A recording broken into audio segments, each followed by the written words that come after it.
This podcast is brought to you by the School of Advanced Study, University of London. St Pancras Housing Improvement Society, as it was originally called, succeeded in raising money from private investors on low interest rates, that's between 2.5% and 3%, to enable them, unlike local councils, to charge rents no higher than the tenants paid for their old accommodation in the slums. There is, you might know, a long established narrative which justifiably relates the work of the society in terms of the larger-than-life person of Father Basil Jellicoe, who was an Anglican priest of the Anglo-Catholic tradition. He had a lovable, outgoing persona.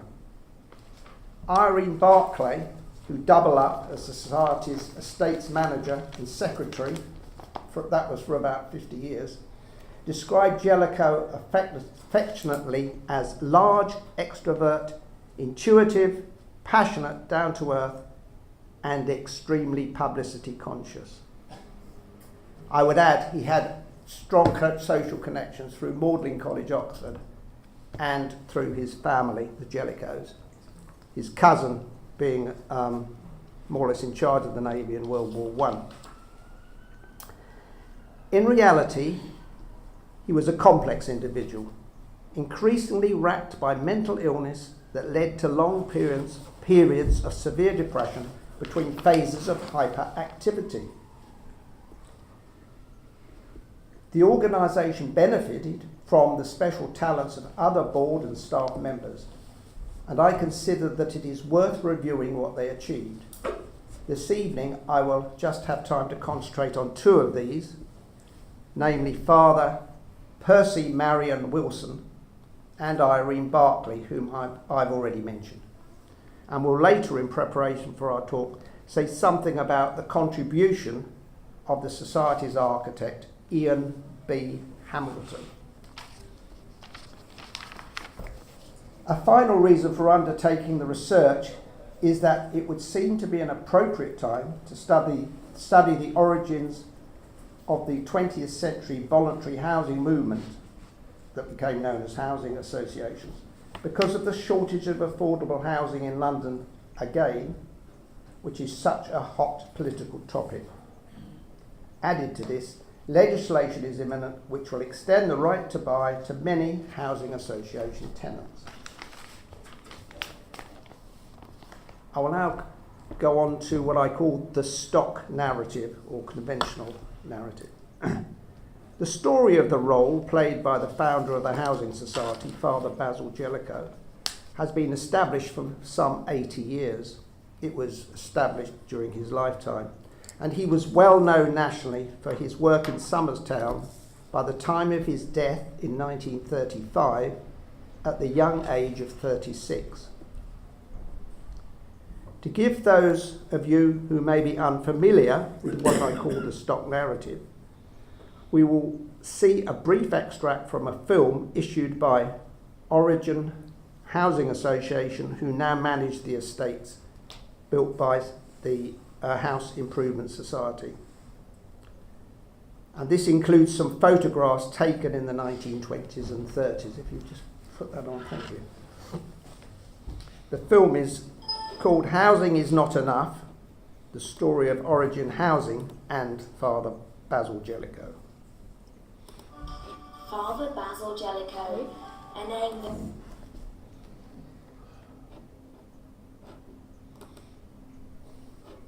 Okay, not before. Let's go up something.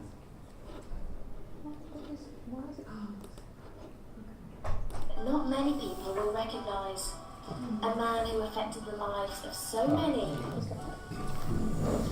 Father Basil Jellicoe, a name that not many people will recognise. A man who affected the lives of so many, but who was known by so few. This is the man who changed the living conditions in and around Somers Town and its surrounding areas. In the 1920s, whilst working in the area, he was horrified at the rat-infested slum conditions of one of the poorest areas in the country. he became determined to challenge inequality, poverty, and the conscience of the rich. Father Basil was always destined to do good work. Born on the 5th of February 1899, he studied at Magdalen College, Oxford, before training for the priesthood at St Stephen's House. Upon ordination, he was appointed Magdalen's missioner to Somerstown, a vocation which changed not only his life, but the lives of generations of men, women, and children to come.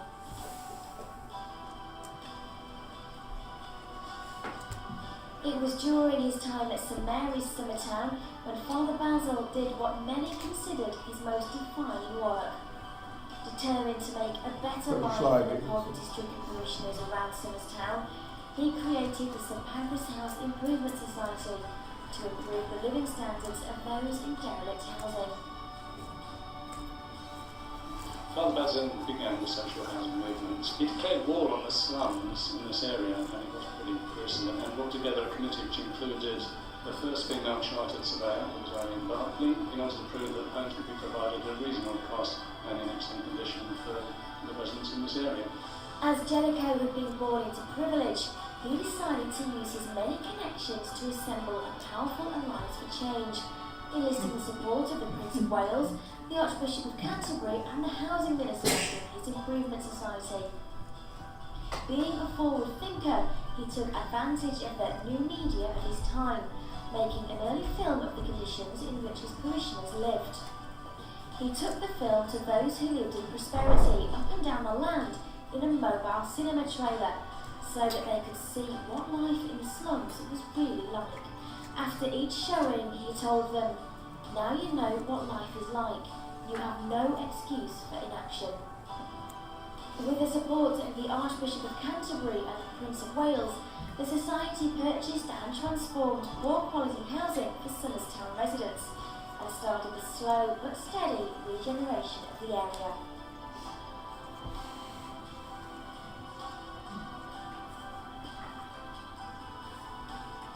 One of the key values that Father Basil Jellicoe entrenched into the St Pancras Housing Association was that housing is not enough, meaning that a house on its own isn't enough without a community in which to live.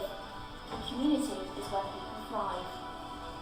That was Basil Jellicoe's mantra, and essentially what he meant was that he didn't want simply to build homes for people, he wanted to build a community.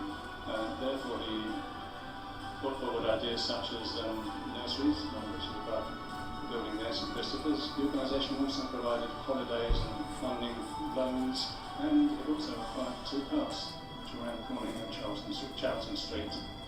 When Father Jellicoe passed away, he was lauded in the Times newspaper. The obituary gave some flavour of Jellicoe's extraordinary energy and enterprise, telling its readers that he resolved that he would not rest till his people had homes fit to live in. From the original St Pancras Housing Association came many incarnations of Father Jellicoe's vision. Thank you. Coming on to the... Yeah.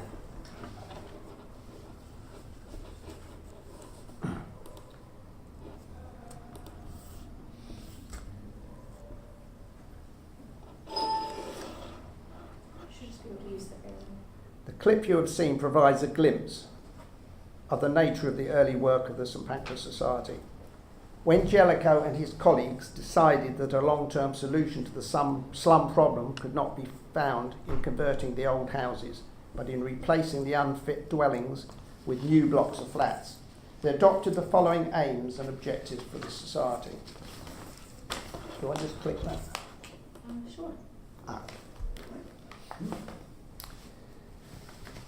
To rehouse as many people as possible in self-contained flats or houses without breaking up a community.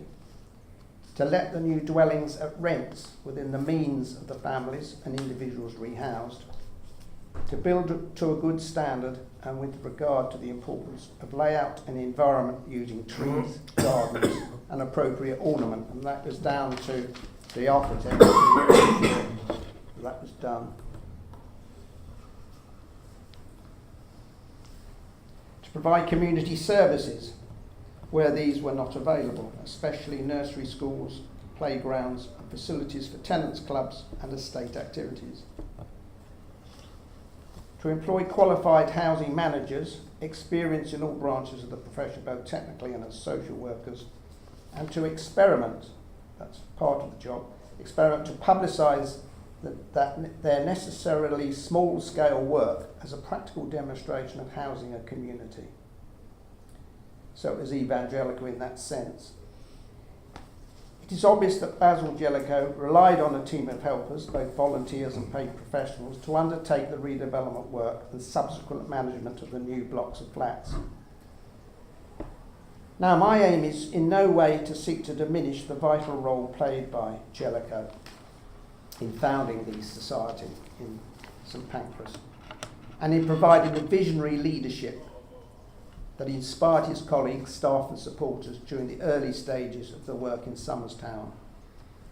Rather, the aim of this short paper is to suggest that without the important roles played by others in the organisation, it would have struggled to become the successful, long-running St Pancras Housing Association of the second half of the 20th century, until it merged with other organisations in recent years. And I'm sure that Jellicoe himself fully appreciated the contribution made by those whom he was instrumental in involving in his ambitious venture. Looking now at the two people, Irene Barclay and Marion Wilson. Irene Barclay, who before she married her surname was Martin, born Irene Martin in 1894, the eldest daughter of a free-thinking, nonconformist minister. She was sister of the eminent journalist and political author Kingsley Martin, who you may know was editor of the New Statesman Journal for 30 years from 1930. Both Irene and Kingsley were profoundly influenced by the religious and political beliefs of their father. She was highly political in her views, being a lifelong socialist and pacifist. She was proud of her brother Martin's service in the Friends Ambulance Unit during the First World War. As to her left-wing leanings, she declared that she was no state socialist and saw nothing inconsistent in doing personal, practical work to improve housing conditions. She was, in fact, a friend of G.D.H. Cole and Mary Cole. Now you'll see Irene's here on the left with a brother who's much better known, of course, Kingsley Martin. And her sister was set up an experimental school on progressive lines. Irene's education was that she obtained a BA degree at Bedford College, London, followed by a diploma course in social work. This led her into housing management. She trained with the Crown Estates, not far from Town, more Regent's Park area, and became the first woman to qualify as a surveyor. The surveyors, I'm still a member, retired member, still a retired fellow, is, as you probably realise, a very conservative, with small c, I'll be kind to them, organisation, and then they did what they could to prevent women, or there was nothing actually in their charter to prevent women entering, but they did eventually give way after the First World War. The economic and social historian, whose photo is downstairs, F.M.L. Thompson, has pointed out that the 1920s was a period when the training of housing managers became broader than the narrow property concerns such as just collecting rents and ensuring that tenants behaved responsibly. Housing management was beginning to be viewed more like a social service, and obviously this suited Irene. We have an assessment of Irene in 1928 by her sister-in-law, Olga Martin, that I have pared down as follows: independent, sincere, deep in feeling, intelligent, humorous, as displayed in the book she wrote, scornfully direct, and, quote, sensible by force of circumstances rather than by nature, close quote. I surmise that the latter quality was a result of her training and practice as a surveyor. Irene Barclay, with a professional partner, Evelyn Perry, and they did work for various organisations, produced some comprehensive reports on the areas where the Society was considering undertaking its improvement and redevelopment work. They reported in detail on the structural condition of the houses, many of which were in dilapidated condition, the occupancy of the houses, some of which were grossly overcrowded, the extent to which backyard factories and workshops were dovetailed between the houses. The extent of overcrowding was not surprising because, according to Barclay, the population had grown since 1921, when the census figures indicated that there was an average of 10 persons per house, and that for most of the area there was an average of 3 families living in each house. They weren't subdivided, by the way. In practice of housing management, Irene Barclay drew on the principles and methods laid down by Octavia Hill, the Victorian social reformer, based on personal management by trained women. The foundations of Hill's thinking, which you may be familiar with, was a belief in the mutual responsibility of tenant and non-profit making landlord, and in the importance of personal contact between the two parties for the achievement of sound management. Irene Barclay declared proudly that she and her colleagues were prepared to rehouse any tenant who was moved by the Society's clearance schemes, irrespective of their record of payment of rent. This some councils did not do. In the new flats, Barclay worked on encouraging reluctant payers to improve their financial management, in which she claims to have been largely successful, although there were some evictions. A similar approach was applied to any antisocial behaviour. Moving on to a very different figure, and again different from Basil Jellicoe, is Percy Marion Wilson. In Irene Barclay's book, People Need Roots, published in 1975, she was over 80 by that time, of course, she contrasts the extrovert personality of Basil Jellicoe with his friend from childhood, Percy Marion Wilson, whom she described as slender, fair, aristocratic, intellectual, restrained and moderate.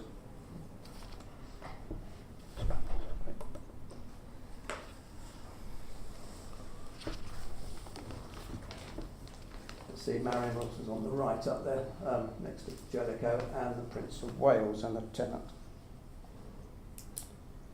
Apart from this brief reference, Barclay makes little mention of Marion Wilson, and in this she conforms to what I call the stock narrative of the overwhelming importance of Jellicoe to the early years of the organisation. But I suggest that this downplaying of the early contribution of his fellow priest is at odds with the burden undertaken by Marion Wilson and others when Jellicoe was absent from Somers Town. During the first few years, these trips away were for the necessary task of publicising the development plans of the Society and in particularly raising funds. But as time went on, Jellicoe threw himself into promoting a number of new projects to undertake slum clearance elsewhere and with other organisations, especially in East and South London. And increasingly, the absences were attributable to his mental illness, which became longer, so had a serious impact on his ability to perform. Jellicoe was on extended sick leave on 3 occasions following breakdowns between January 1927 until December 1933. Now, the organisation was only really fully established in 1926. And it was at the end of 1933 that the Society's board made the painful decision to give him notice to terminate his position as chairman and organiser and simply bestow on him the title of founder. Over this period of about 6 years, he was off work with illness for a total of 4 years, 9 months. Jellicoe's early biographer, Kenneth Ingram, I think that was in 1936, did not provide any information on his illness before a bout of depression that began in August 1930.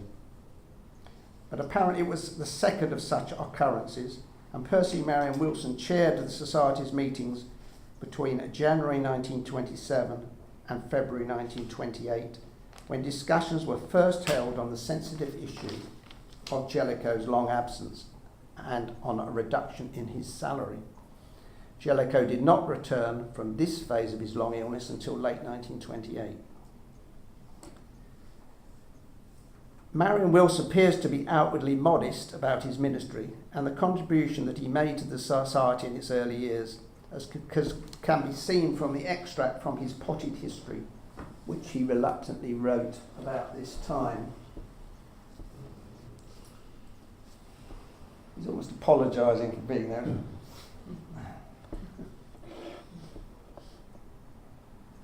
You ready to move on?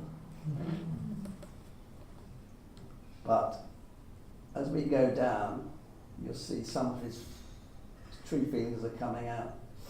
When he goes on, and as I have been on the spot in Somerstown for the last 10 years without a break, it has fallen on me to do my best.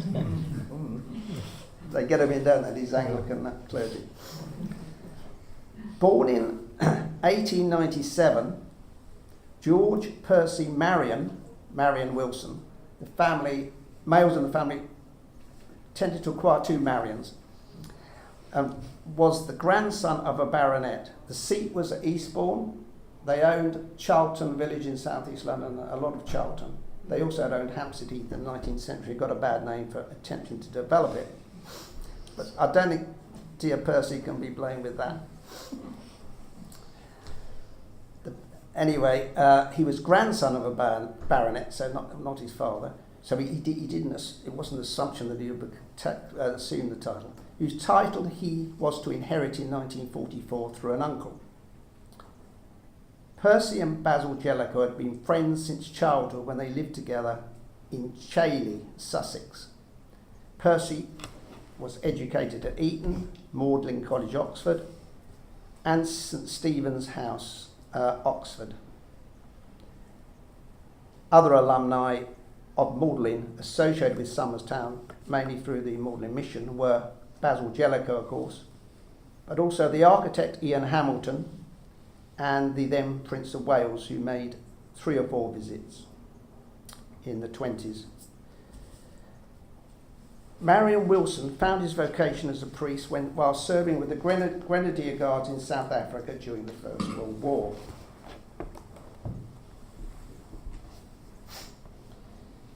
In a sermon at All Saints, Margaret Street, central London in 1933, not far from here of course, he said that a priest in such an area such as Somerstown, quote, must be in love with the slums, and despite a dislike of dirt, bugs, mainly these were bed bugs, smells and overcrowding, have a respect for those who were compelled to live among them.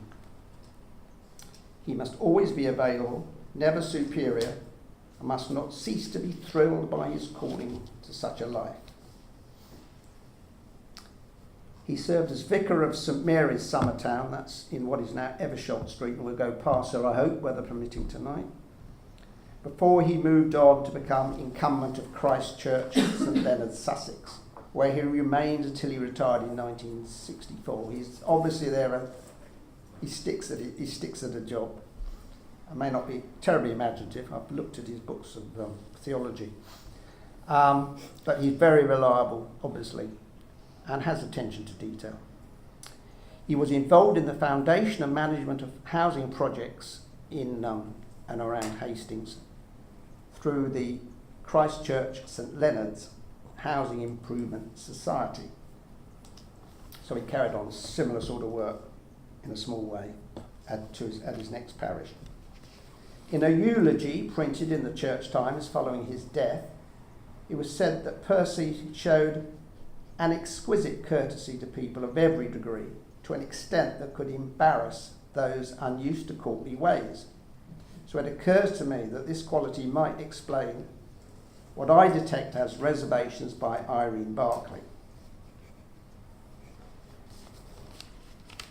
as sort of coming to a conclusion, because this is a conference-length paper, I think, rather than your usual paper, to allow for the walk, it is to Jellicoe's credit that he inspired and retained his talented colleagues, as it guaranteed that the organisation will continue as a secular, long-lasting housing association.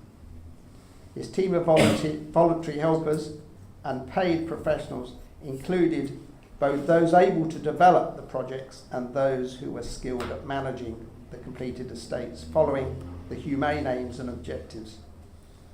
Without the faith, vision and charismatic personality of Basil Jellicoe, combined with his ability to exploit his social connections, the St Pancras House Improvement Society would never have got off the ground and overcome the obstacles which could easily have stifled its early development. But without the others in the team, and without so many varied talents and personalities, his team, who remained in Somerstown for many years, the small and localised society would never have grown into the successful housing association of post-World War II years. Thank you.